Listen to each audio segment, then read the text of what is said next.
Yep. Testing.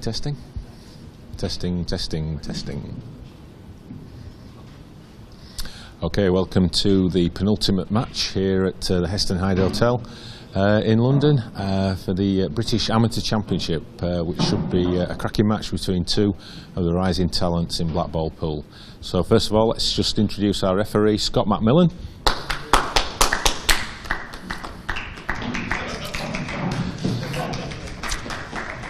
And introducing our first finalist, Phil Parkin.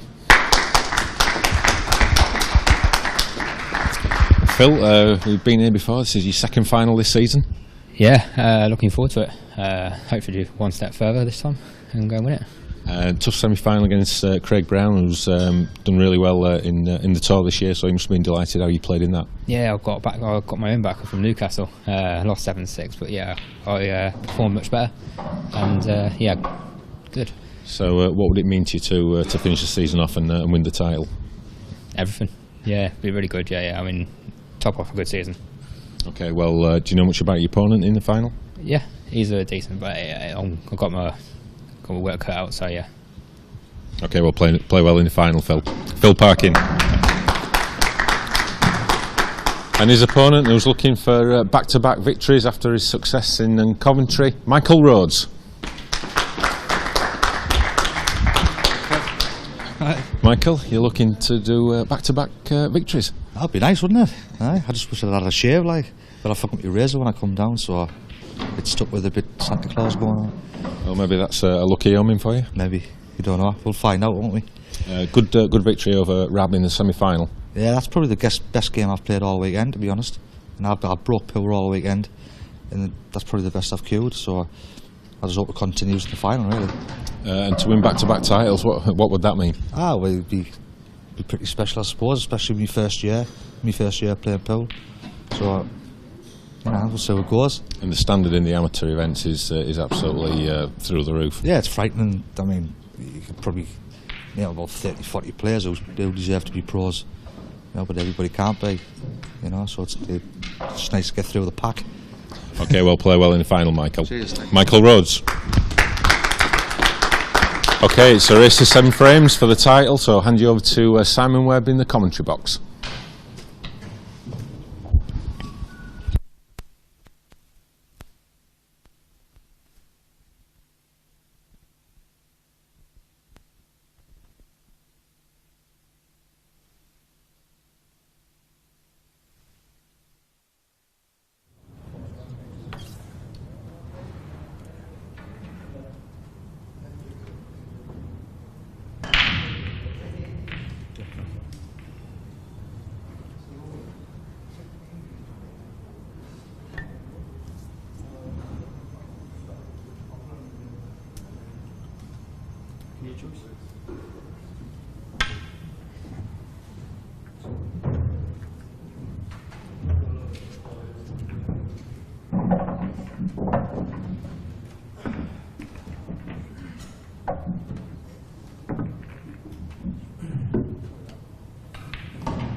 Right then, here we go.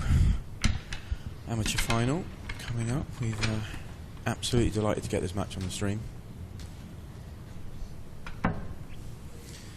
Absolutely delighted to get this match on the stream. How do you see this one going, Kev? Well, it's hard to... First frame, Michael Rhodes the break. To look beyond Michael Rhodes. He's in some form. Yeah, he's some confidence. But as we all know, it's very fine margins. And we were keeping the viewers updated with Michael's progress in the semi-final on our outer table and showing some clips. And his break seemed to be absolutely massive and on fire. And if he breaks like that, continues to break like that in the final here, he'll take some stopping. But Phil's also had a good season in the amateur ranks. This isn't his first final. He was a runner-up in Bradford. Yep, to a flying Mark Boyle. Yeah, he had a chance to take that match to a deciding frame as well, so it was a good match.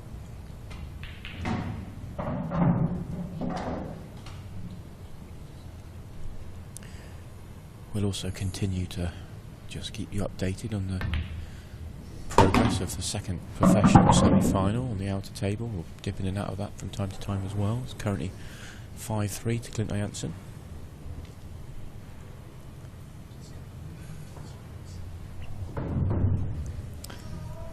Yeah, so those of you that have just tuned in, we have got 2 streams up and running. We've got this is our main stream, and we've also got a dedicated stream channel for the second table, but the commentary's still with us. So if you hear us talking about, you might find it a little bit odd, but that's what's happening. We will dip in and out of that match and show you the important shots as and when we can as well.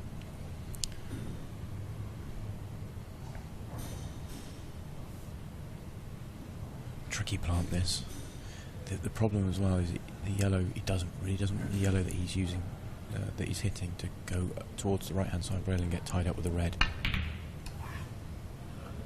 Yeah, went straight across that one. Hit that a little bit.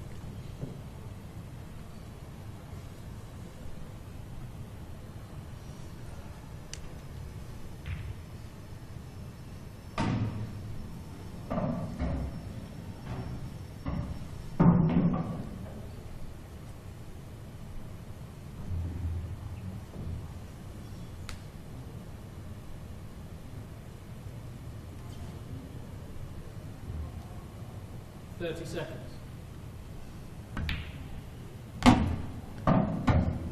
I think Phil would love to be able to put this one into the top right as we look and just brush past the red so that he can get on the red, the only awkward red. Oh, brilliant shot. That was so hard to judge. He couldn't get any flick on that yellow and he's not on this. That was a really, really well controlled shot. Leaves him a great chance now. He's still got one on the side rail. He might play on that one now. He might. No, he's decided to leave that.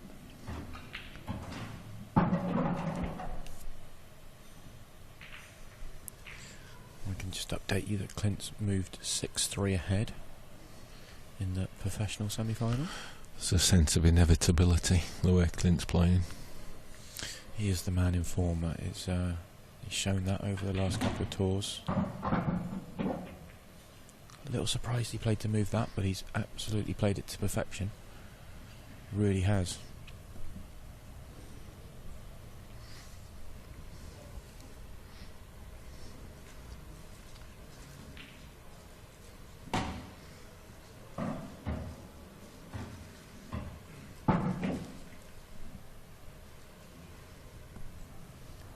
It's a delicate little pot into the middle.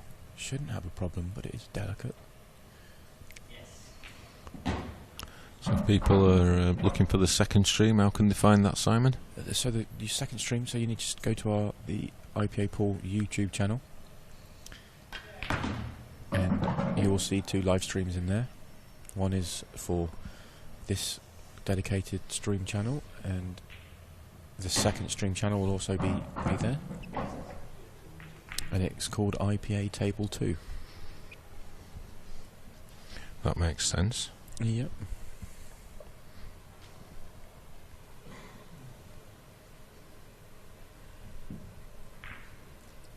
That was a tricky finish from Phil. He had a couple of problem balls and he's made very, very light work of it. So he started the final in fine style.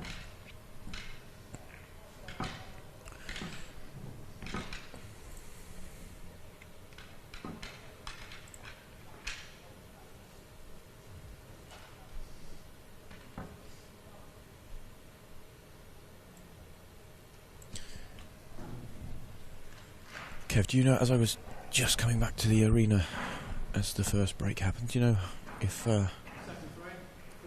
Michael potted off the first break? He did. Okay.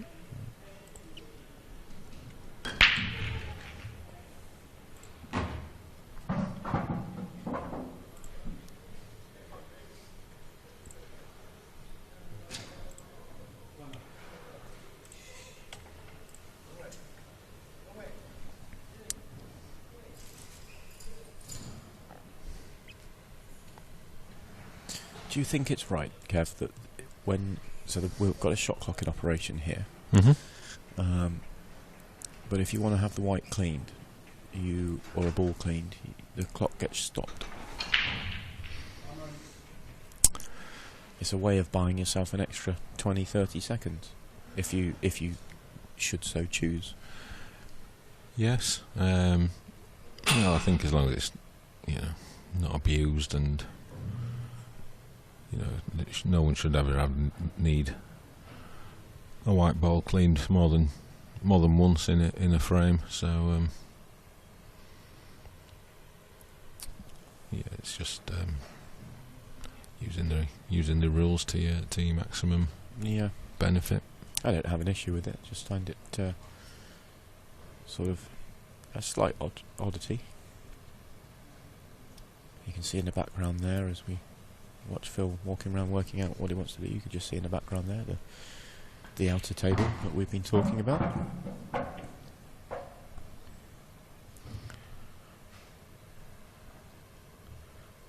Looks up for this, does Phil, isn't he?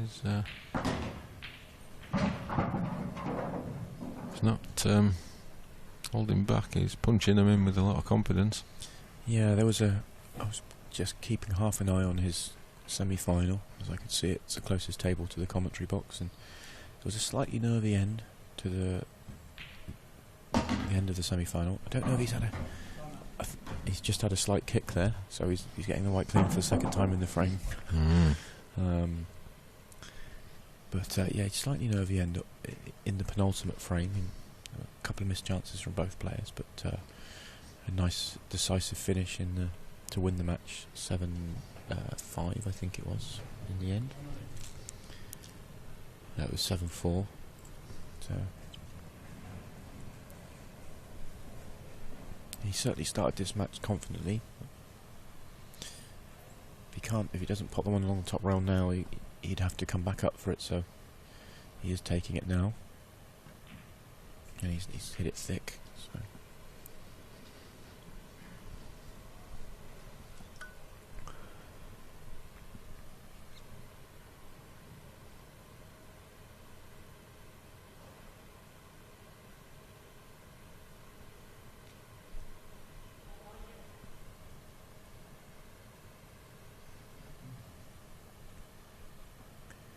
So can Michael do to Phil what Phil did to Michael in the first frame? Can he punish the error? 30 seconds.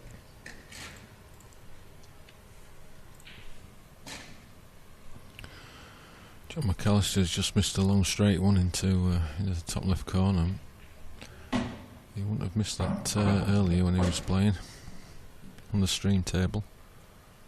His match against Ronan. Yep.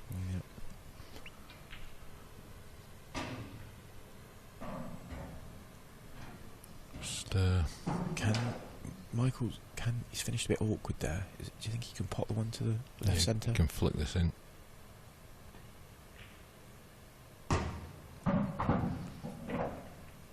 Slightly awkward now. Yeah, very awkward.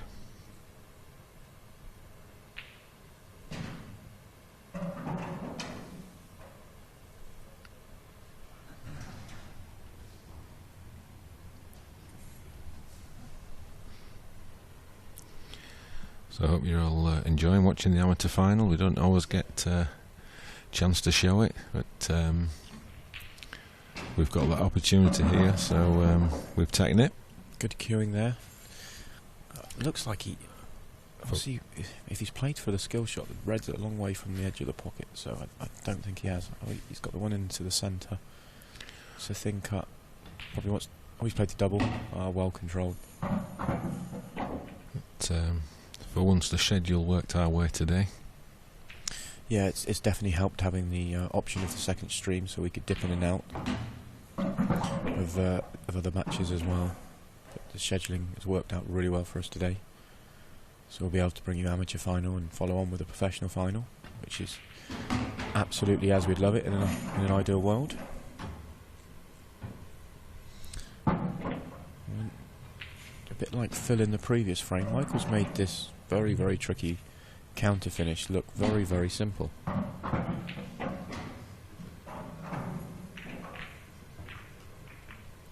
So 1-1. And in the outer table, Clint has punished that mistake from John McAllister to move 7-3 ahead.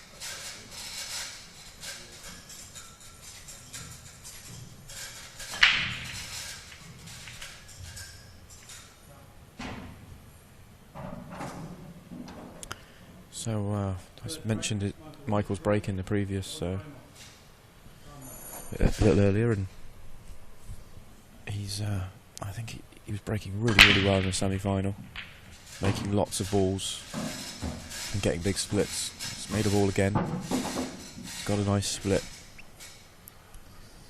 So he just trying to work it out. What would he do? He could go either way here. They're both about the same. Wondering, I think if the yellow goes to the left middle, the higher one of the two, it certainly goes off the red, he might go yellows. He could go reds, he could go with the red-yellow plant to start with. When he is going yellows.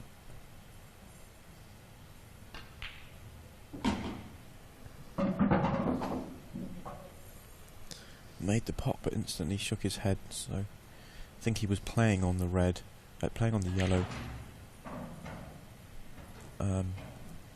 nearest the white now, straight to the corner. I don't think he's quite come out far enough for the shot he wanted, so he's resetting.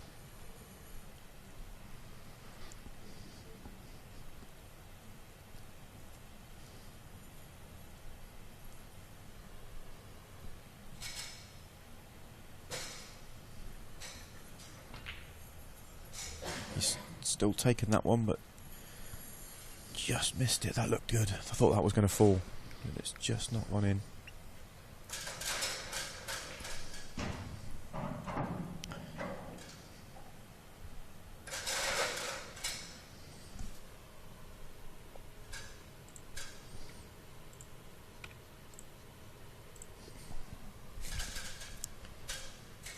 So Phil's got some work on reds. He's got one bad red and one red that he's just got to get on. I'm not sure. Overdone it. He's overdone that. He was playing for the red into the left middle and he's overdone it by a few inches. I'm just wondering whether he's got the red to the right middle now. He can probably just swerve it, but if he does that, if he has to just swerve it, then he won't get any position, so there's no point. He has got a thin cut up the rail. You can see this without swerving it, I think. That's what he's looking at now, so he needs to try and get back onto the red into the left middle. Looks okay. Yeah, I think he wanted a fraction more. Screw onto the yellow that's on the left hand side. Don't think he can screw it back into the other yellow. Yeah, could do. He could. Okay, so a couple of really good shots there to get himself back into a good position. Looks like he's just off straight, so he'll be either punching on and off the cushion or screwing into the yellow just below him. So the next shot will be tricky positionally, because it looks like the natural angle is going to be to go close to the red on the bottom rail when he pots this. So it's whether he plays into it or is he going to screw on and off the cushion. Just but tricky now. I think I'd have dug a bit more and screwed back across the face. Across. Yeah. John McAllister pulls a frame back. Yeah, breaking clearance on the outer table.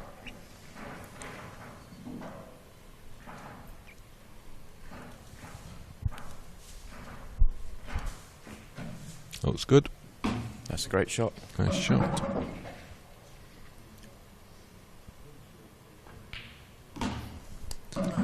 Really good finish. Again from Phil. So each frame's followed the same pattern.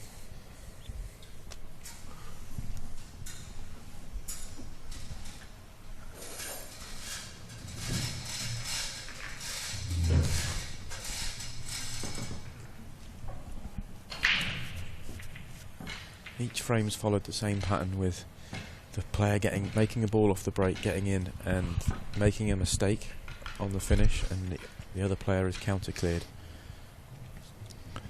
Yeah, different pressures in this final for the two players. Phil, he wants his first title, and what that would mean to him, he summed it up. He said it would mean everything. And Michael Rhodes, who was looking to win back-to-backs, which would put him in the same company as someone like Mark Boyle. Yep. Not many people have won 2 amateur events in the same season. That's a rare achievement.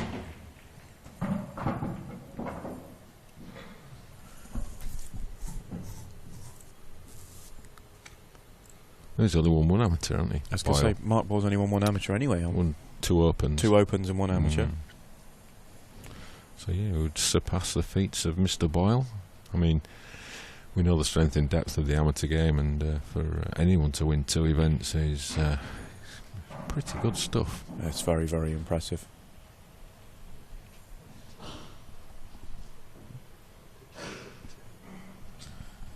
Yeah, I've just been reminded that Jack Whelan also won 2 amateur titles. Did he win 3 that season, or did he just win 2 and lost in 1 final? He lost in the 3rd final to Andy Blurton, I think. Yeah, but I think it's fair to say that the strength and depth in the amateur has grown. That was 2 years ago, wasn't it? So it's definitely grown in those 2 years. Not to say there wasn't good strength and depth then, but I think it's stronger now. I think that's a pretty fair statement. But still impressive for anyone to do it. Of course, Jack did it as world champion as well. Yeah.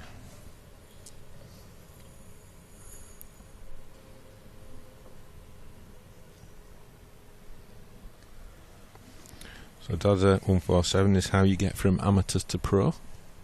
Okay, so there are ranking points available for both open and amateur events, and the top 16 amateurs at the end of the season will be offered professional status. So they get ranking points for both tournaments, open and amateur, which is a slight change to previous years. There's been a slight change in the qualifying criteria this year. I haven't seen the rankings, but I believe both these guys must be there or thereabouts within that top 16. I can't believe you can win 2 amateur events or make 2 finals without being in that top 16. I think Mark Boyle, because of his performances in the Open, has the amateur rankings sewn up. It's going to be a difficult positional shot now, and unless he can he screw into the yellow and just hold the white?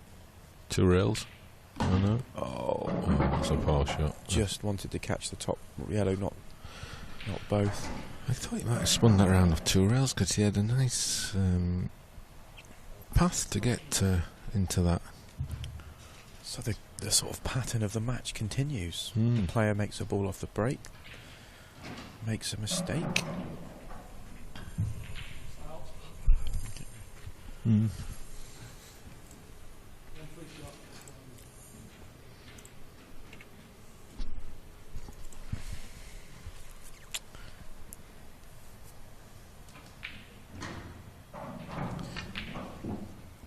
Oh, another mistake from... That's the first time that's happened in the match. No, he's got 2 shots, but... well, oh, of course he did, sorry. I was miles away then. A free visit.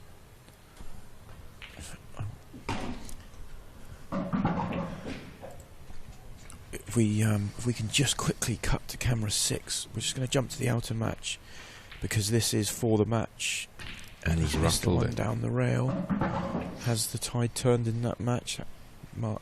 John's got an opportunity to go 7-5 there. We'll come back to the main match, main screen. So the pattern of the match can continue. Sorry, I was a little bit lost there for a second. Should clear now.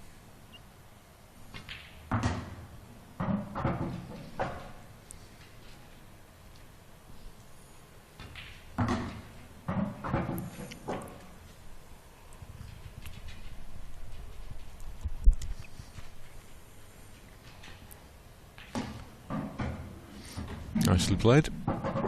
Yeah, it's easy to underhit those. Yep. I think it's 2-2.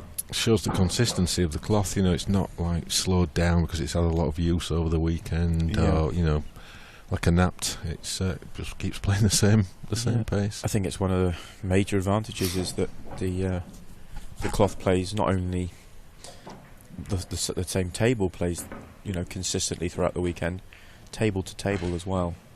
You know, players can move from one table to the next table and feel, you know, absolutely no difference. Whereas that's not always been the case with the napped cloths. You know, our tournament director is Paul Bebb, never wants to put the same player on the back on the table they've just played on, and I think that's a sort of feeling from the old days where, you know, one table could play slightly different from another. You just don't notice that with this cloth. Fifth frame, Michael Rhodes the Great. 2 frames on. Time. Big break. Oh, is that going to drop? Oh, first dry break in the match.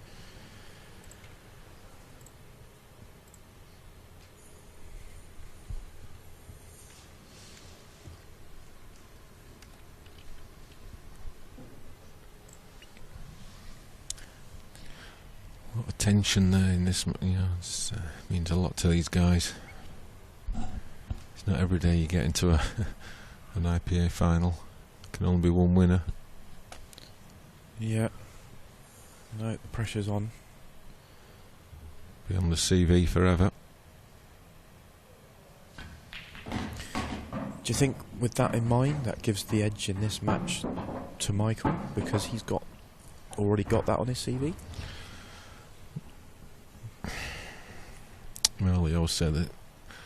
Some people say that the second one is harder to win than the first. Okay. So I'm still working on the first, so we'll.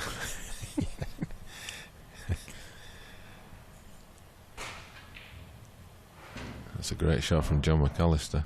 Keeps him in the match. It has got tricky one down the rail and then a double. Yeah, should we just quickly flip to that match just briefly while you can see how he's left himself with Clint with that red over the pocket. Any mistake here from John and the match would be over. So we'll jump back to the amateur final in a second. Oh, we're back live now.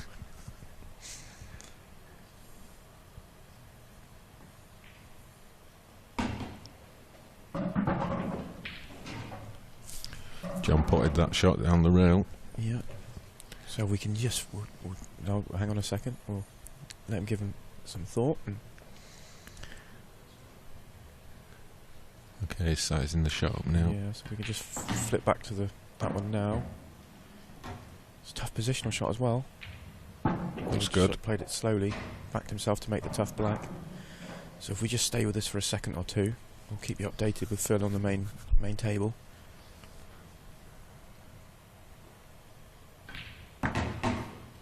Phil's just screwed it off. Big shot this for John. He's made it Yes. great shot from John. Great clearance. Yeah.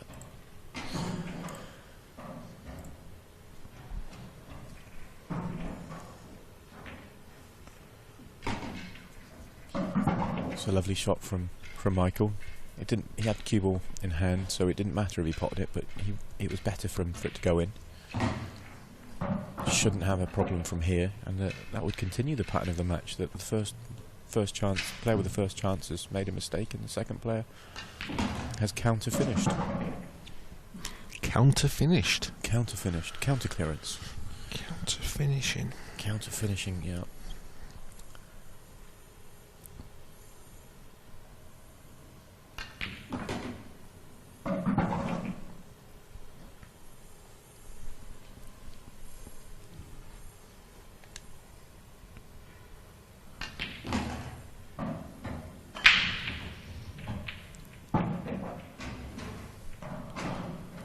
John McAllister's just done a monstrous break. I think it's probably 3 reds. We'll just let Michael pot this black and then we'll flip over and show you how big the break that John's just had is.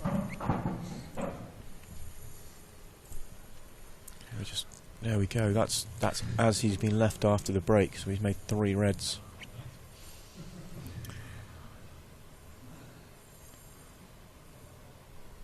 We'll stay with this while Scott McMillan racks the balls up. So Michael has moved 3-2 ahead. Yeah, he's just gone for a comfort break as well. Yeah.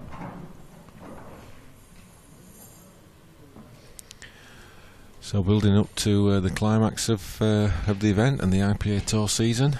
So immediately after this, we'll be bringing you the pro final, where Jason Rimington, a resurgent Jason Rimington,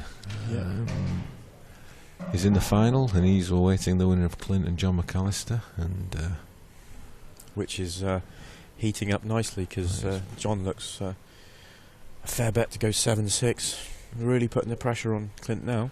Yeah.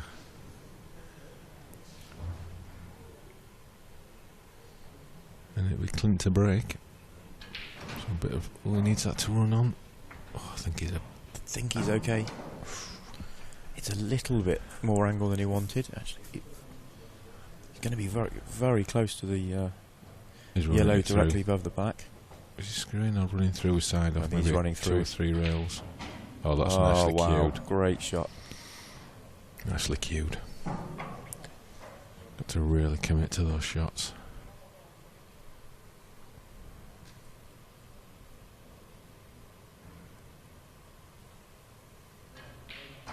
Drills the black. 7-6. That's getting juicy, that one now. It really is, yeah. It's similar to the other semi-final, that was professional semi-final. Clint's missed a tough ball to win the match, and it's turned. And Gareth missed a tricky ball to, I wouldn't say to win the match, but he would have had 4 almost routine balls to finish if he makes the one in the middle that he missed. So, yeah. We're not missing anything in the amateur final. Michael has left the arena, so we'll stay with the professional semi until he returns. This is a huge break, because if it does go to a decider, it's John to break, and we've just seen how his break's working.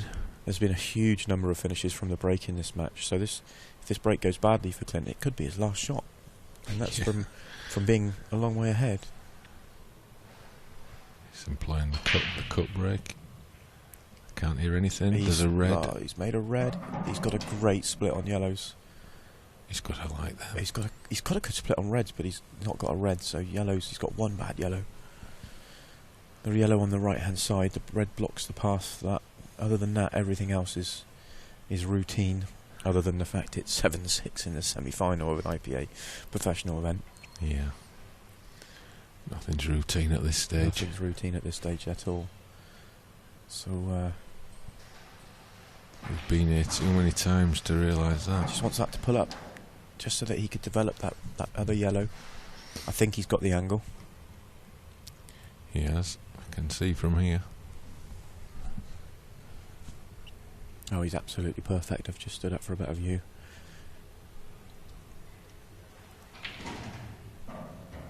And that's a nice shot. I think John's going to begin to fear the worst now. Yeah, I don't think Clint's missing these. He's playing too well.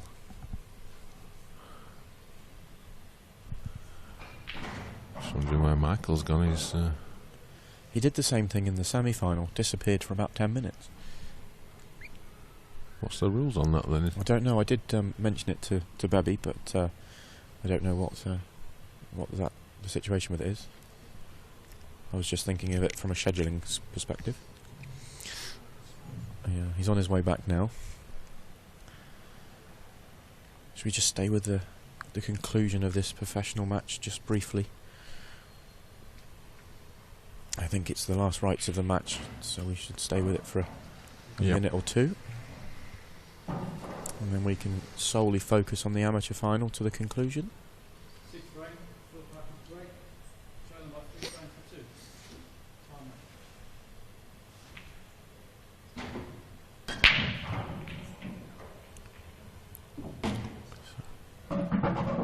So it's all about the 6-inch of screw back. I think that is that. It's getting straight down to play the shot, which usually means it's pretty perfect. Yeah. And he knows Clint, the facial expression there, he knows he's in the final. He's had it been in a tough battle. He's in the final, well played, Clint.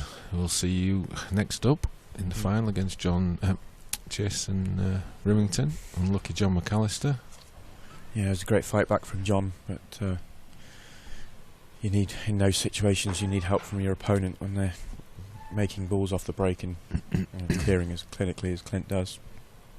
It's hard to come back. 37. So what you've missed with the amateur match is that Phil made a ball off the break and then missed his first pot after the break. Okay, so we're going to close down the second streaming table because that's that finished there. So tune right back to the main table and join us there for the climax of the amateur and professional events. There's still 140 watching that empty table, David.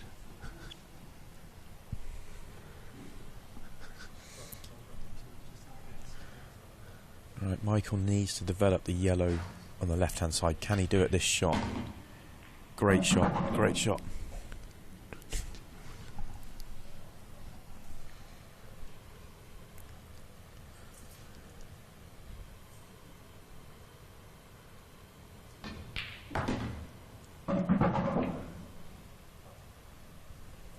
I think Michael wanted to be on the one to the bottom left next, but the red's blocking the path, so he's going to have to reset the sat nav, but it shouldn't be a problem.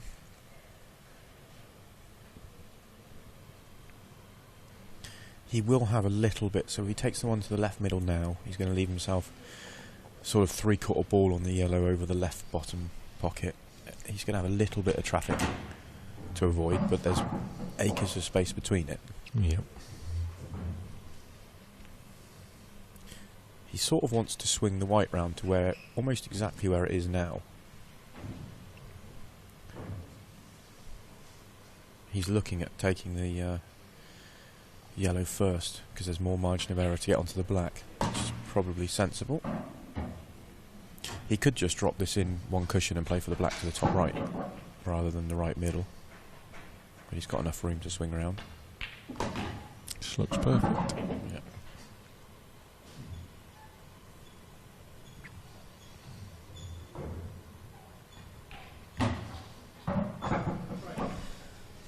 Opens a 2-frame lead for the first time in the match.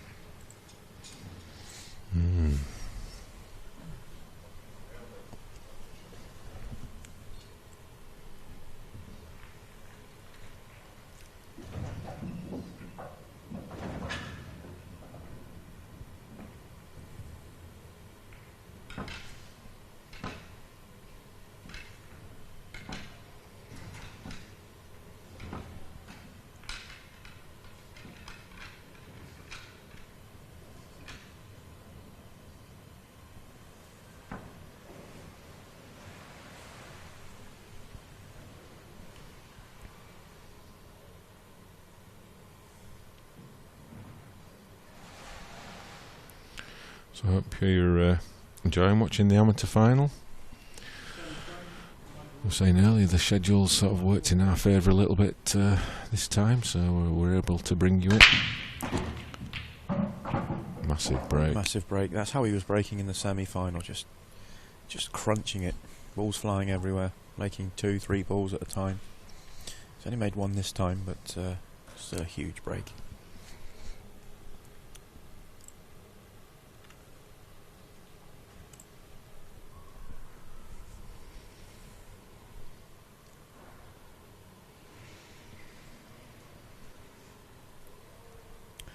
tricky first shot he's left himself though. He's really hampered queuing over the yellows. If he goes reds, then he's got a tough pot because of it. Just trying to pick up on the chat. Just going back to the amateur rankings and how you become pro. And so somebody's asking when I find it, if you refuse pro status, would your place be offered to the next person in the rankings? No, not at this time. We continue to look at things like that, and what's best for the tour, but at the moment that's not the case. Yep, no, it's strictly top 16. You've got to earn the right to get into the top 16, so it wouldn't really seem right that if you were ranked 20 that you would get in just because 4 above you didn't. Yeah, because could be never ending with that. Yeah, so yeah, it's top 16. Finishing top 16 in this amateur field is very, very, very impressive. So referee Scott McMillan.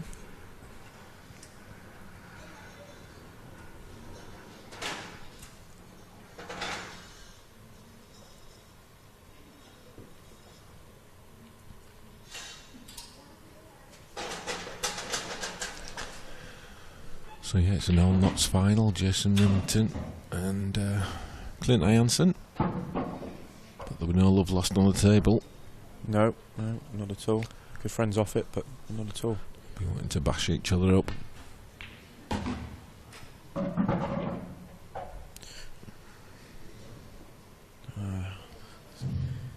It's a delicate one into the middle, isn't it? Yeah, what camera 4 shows that this is a lot harder than it looks from the other camera angle. This is tough. Gotta watch that near knuckle. Oh, lovely shot. Played it well. He just looks super confident, doesn't he? Just looks in complete control. Yeah, he's if he turns pro next year, he's going to do some damage, that's for certain.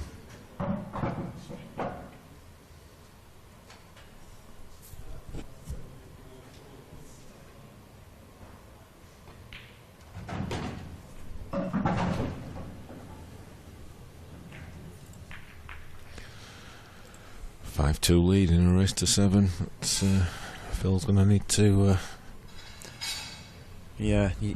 cut out the errors. We often say on commentary that 3 frames, he's got 2 breaks in those 3 frames, so he'll be thinking 1 dry break away from levelling the match.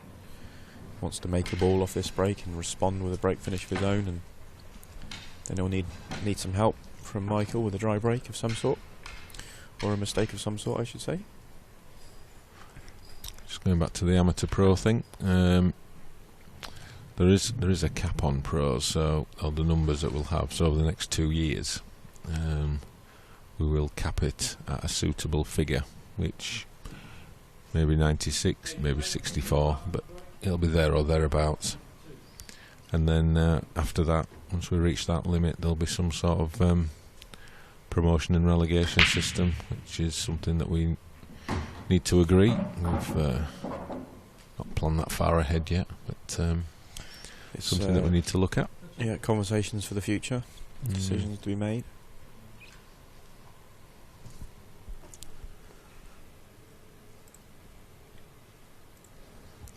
So that'll be me qualifying. I'm retiring anyway. It's tough. It's tough to not play and do what you do and no, definitely mean play. It now. Definitely retiring. Can't do it. Do me Sweden, to be honest.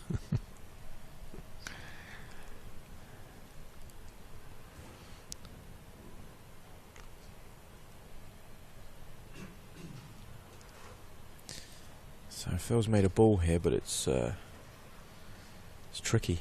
His first shot's going to be hasn't really been left with anything inviting here. Yellows aren't the worst, but he doesn't have a good yellow, although there is a bad yellow by the left middle. Oh, is that going to reach?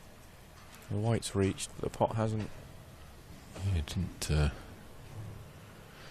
time that at all. That's just pressure. Yeah, He's been under it for the last 3 or 4 frames. Looks very frustrated. Trying to remain focused. But now Michael's got the problem. It's a tricky finish, this. So he can drop this yellow in. Do you think he could play the yellow in the next yellow off the yellow? I think that's what he's looking at. Yeah. You just trickle it in off. Just to bump it off the cushion enough. If it's frozen, it just makes it a fraction harder. Because it could just squeeze off a little bit. Yeah. Probably just less than half ball. We played it quite pacey. Didn't expect him to play it with that much pace, no. Could see why he wanted to play it as a stun shot and hold for an angle to develop the 2 awkward balls at the bottom. Could have played it a lot slower than that though. And still held it, yeah. Could have played a real slow, draggy type shot.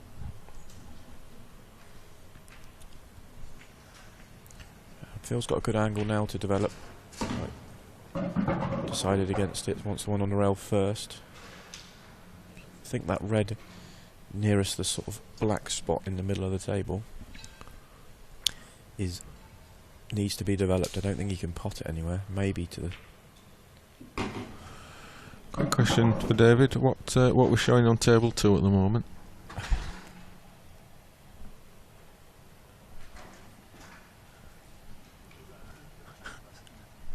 No, I've just gone on to table 2 and it's got 105 people watching. That was a really good shot from Phil.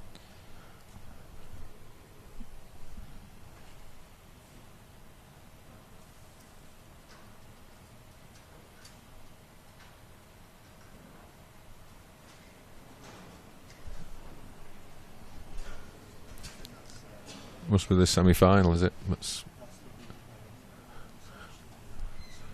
right. Yeah, that's the amateur semi-final there. Yeah, so if you're watching IPA table 2, those 105 people, that's you're watching recorded. I thought they could hear us on that stream. Not when it's not live. It's recorded. It's They'd have heard what I was saying earlier. Right, okay, yeah. It's been a long weekend. It's been a very long weekend. In fact, it's been weekend Wednesday, so it's Yeah. What day is it today? It is Sunday. Sunday. Yeah, might be Monday before we leave. In fact, it will be Monday before we leave. Dear. I thought, optimistically, we'd be away for 10:30. Oh, how's it? Oh, wow. Phil, that's a careless one. He's put lots aside on that to get a better position, but it's not... yeah, it's all a bit of a struggle from here.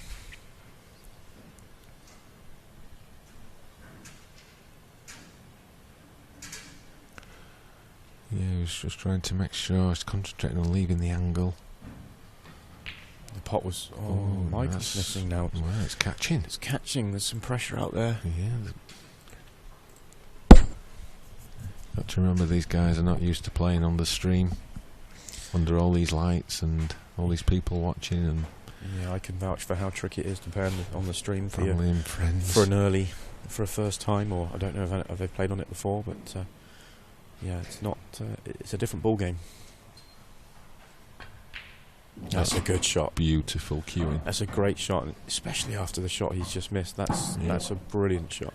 Could that be a turning point? Absolutely.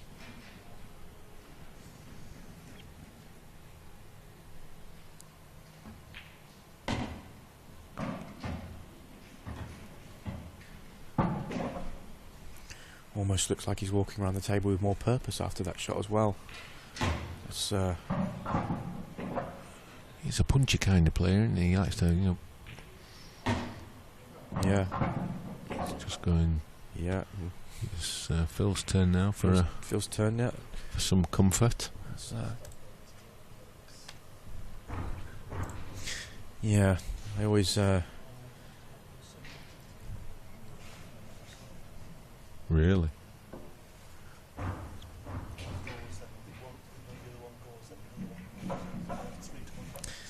Yeah. What I find amazing with the toilet breaks is the fact that the toilet breaks seem to happen after their opponent's made a mistake.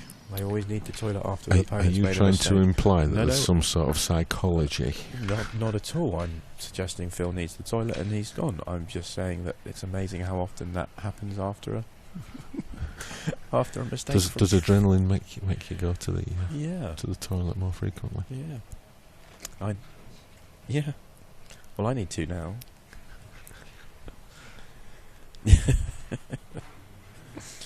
Yep. So just to remind you, the pro final coming up after this, which is Clint Hansen, Jason Rimington. So they was straight on after this final has finished.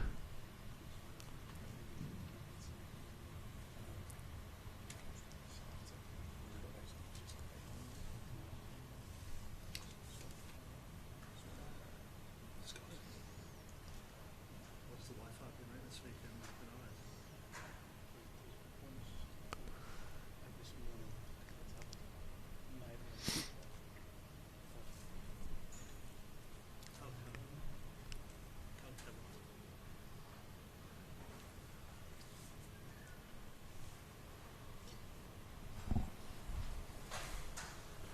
So Phil is back in the room. I'm going to try and adjust my volume, as I've been told by the referee that the players could hear every word I was saying. Alright. Makes it tricky when you're talking about them and they can hear you. Massive break again. Absolutely Huge break. bludgeoned them. Huge break.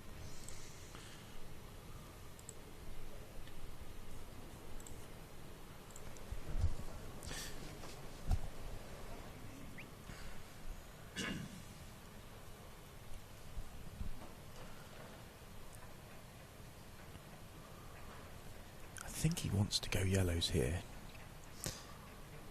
He will have to play a nice positional shot and pot on the yellow on the left hand side, but it goes to the corner.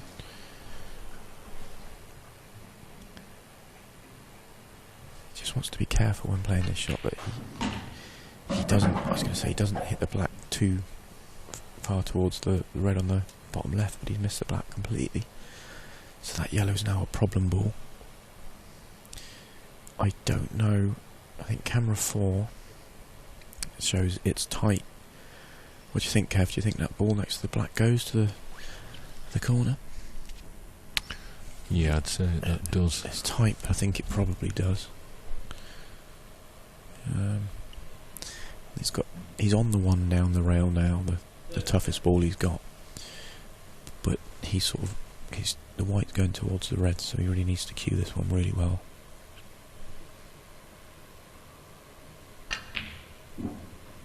Just caught the near jaw, so maybe the tide has turned.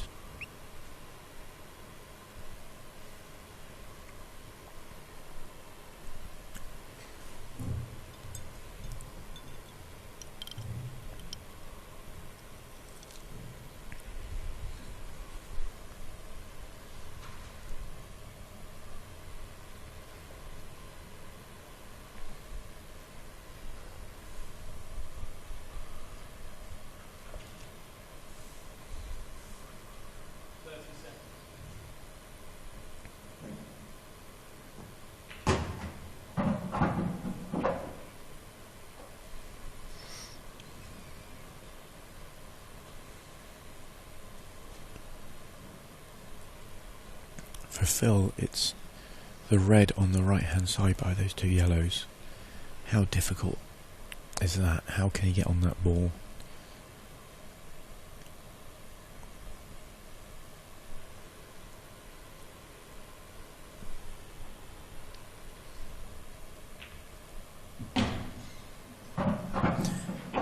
He could play, so if he played the red over the left centre now, he could play the red that's kind of right in the centre of the table off the yellow.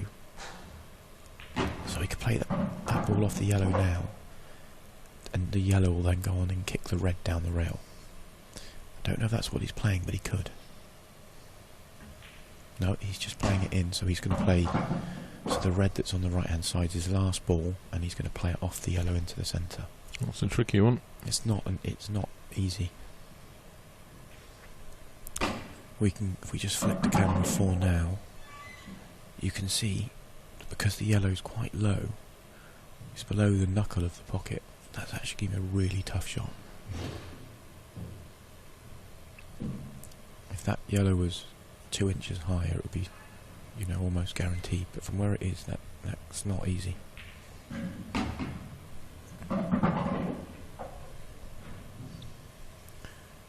And he's not right behind it either. He's got plenty of angle on this, which is great for position, but it makes the putt harder.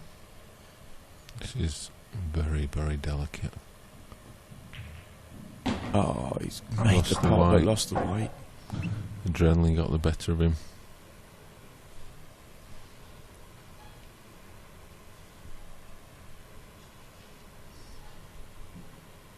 That was a really good pot. That was hard. What's he looking at now? He's looking at a double. Is he looking at squeezing it in off the yellow into the mill, or just a normal straight double? All sorts going on.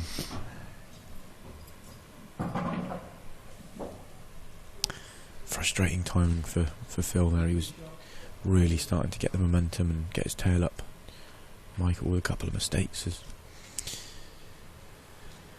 He would have, that was to close to 5-4, and now he's almost certain to go 6-3 behind, with it all to do.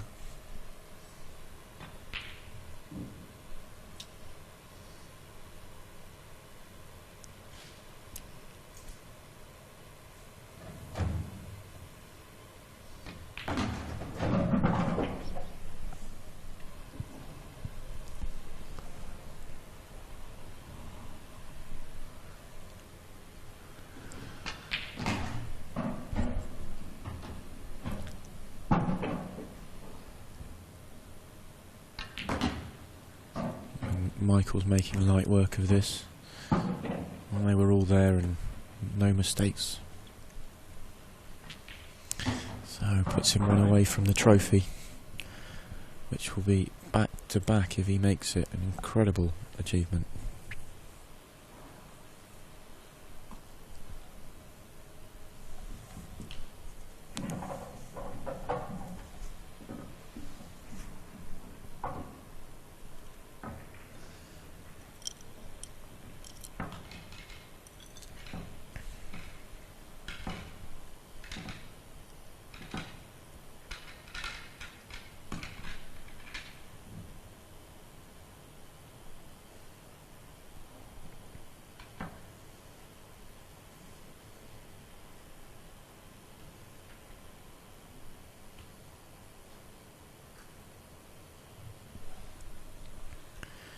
So, what can Phil do? Can he respond to that last error? Can he find a big break and a finish to get on the front foot again and put Michael under some sort of pressure? He's come up dry. It's the first time in the match he's come up dry.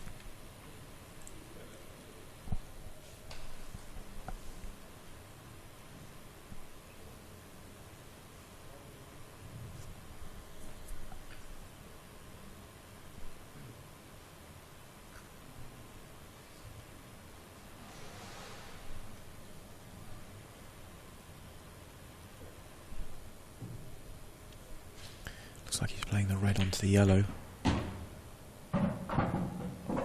He's played nicely.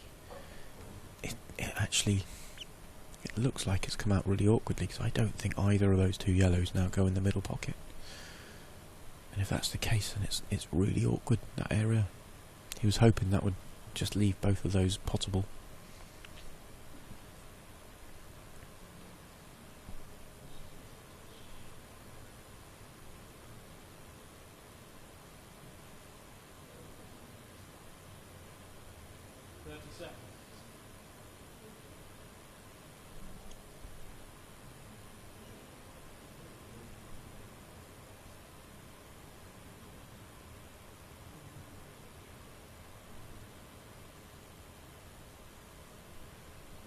He's running out of time here. This could be a time foul.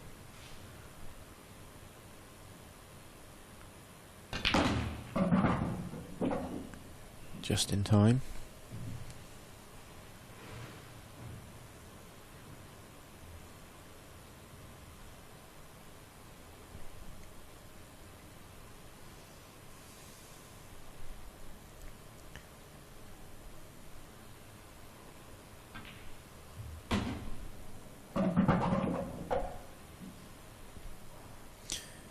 So he's on the inside of those two yellows. He can make that down the rail.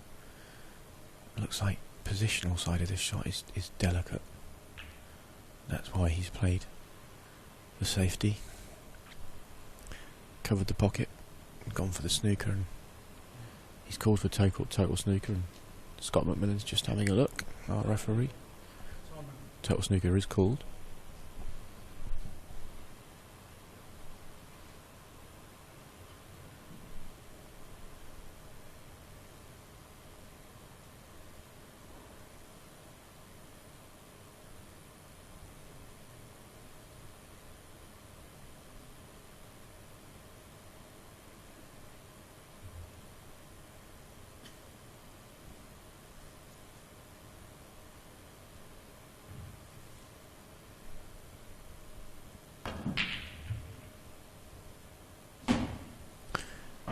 Huge fluke.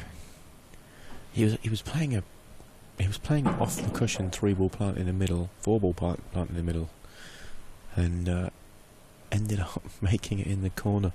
Have we regained control of our replay? Let's see if we can get you that replay up. That was an incredible fluke.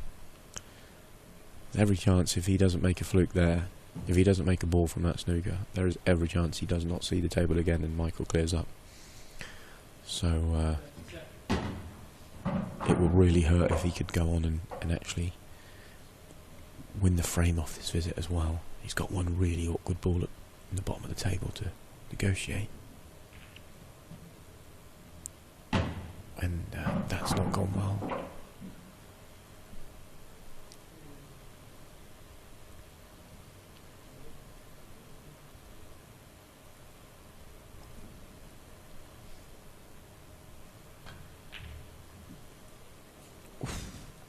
I thought he'd made that, just caught the near jaw.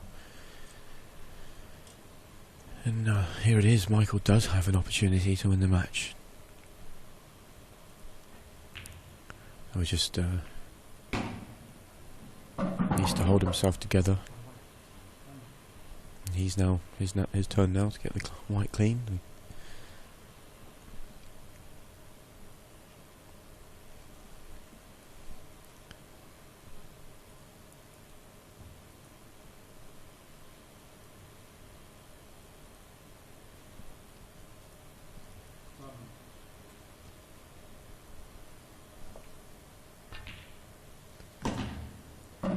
He's a little annoyed with himself because he was playing on the red, at the yellow below the red, and he's just over-screwed it. So he's now just got to play a slightly careful positional shot, but just avoided contact in the yellow. Absolutely perfect now. Just needs to screw back through the gap of the reds for the title, and he won't make any mistakes from here. And fantastic performance from Michael Rhodes to win back-to-back amateur titles.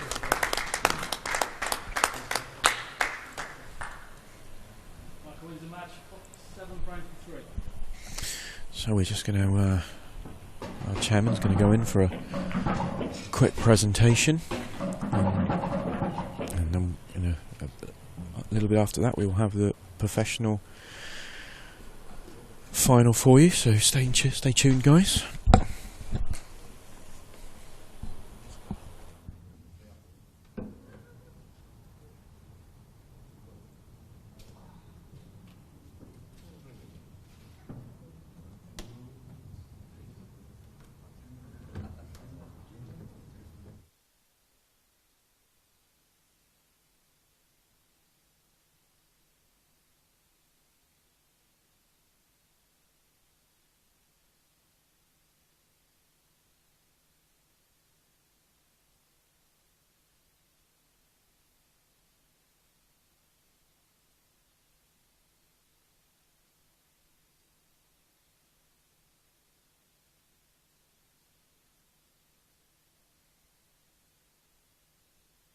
quick test.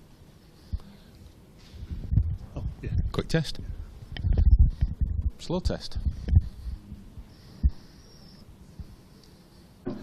Okay, well, welcome to the presentation ceremony here at the Heston Hyde for the British Amateur Championship, and what a great final from two great players. So first of all, round of applause for both players.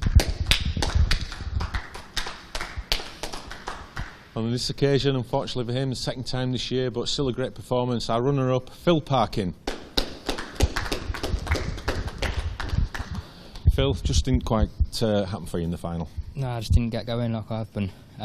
Struggled all weekend, to be honest, but yeah, Michael's a good player, so yeah, good credit.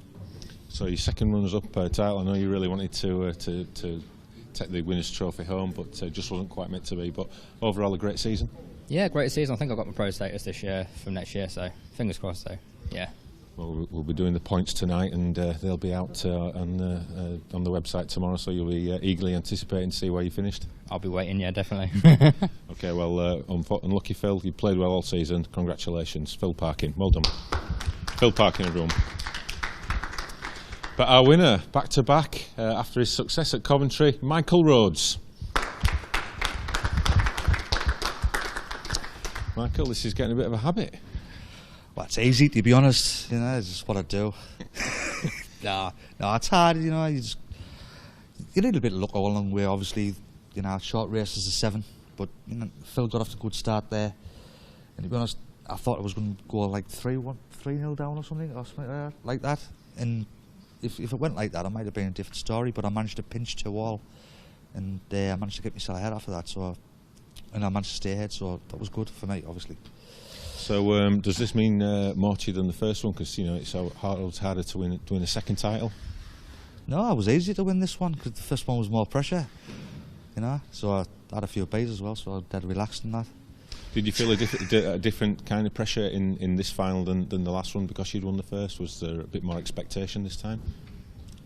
No, I never go into no match with expectation. I just play it how it is, just see where the ball's landing and see what happens. If I get beat, then I just brush it off and get on with it. I'm not really too bothered, like. So you know you've won the 2 titles, so a great season for you. You know, first year on the IPA, you must be delighted how it's gone. Oh yeah, you can't. Like, if somebody give us 2 amateur titles out of 5 before I started, you're gonna grab them, aren't you? So obviously over the moon, yeah. And plans for next year then? I haven't got it yet. I haven't really thought about it. I don't know. Just a shout out to the sponsors, J&G Construction and Construction and it's on my back. Is it in Groundworks? Groundworks Limited and XLQs. Couldn't have done it without them, like, and Constant Snooker Club being brilliant like all season. So I'd like to thank them as well, and we'll see what happens next year. And it's great having those sponsors on board that you know give you that support to come to these events. Oh yeah, you couldn't do it without them. I mean, it costs a fortune. Should lower the entry fees, you. No, but it's great. It's a great weekend seeing all the lads, and I really enjoy it. And it's nice to be competitive. Just love it, enjoy it. Okay, well you can now go put your feet up. Congratulations, Michael. You're the British Amateur Champion 2017. For 5 hours. Well done, Michael. Well done. Cheers. Michael Rhodes, everyone. Back-to-back winner here on the IPA Tour. So we've got 1 match left here this year, and it's the pro final coming up in 5 minutes between Jason Rimington and Clint Jansen. So stay tuned for what should be a final cracking match of the 2017 IPA Tour season.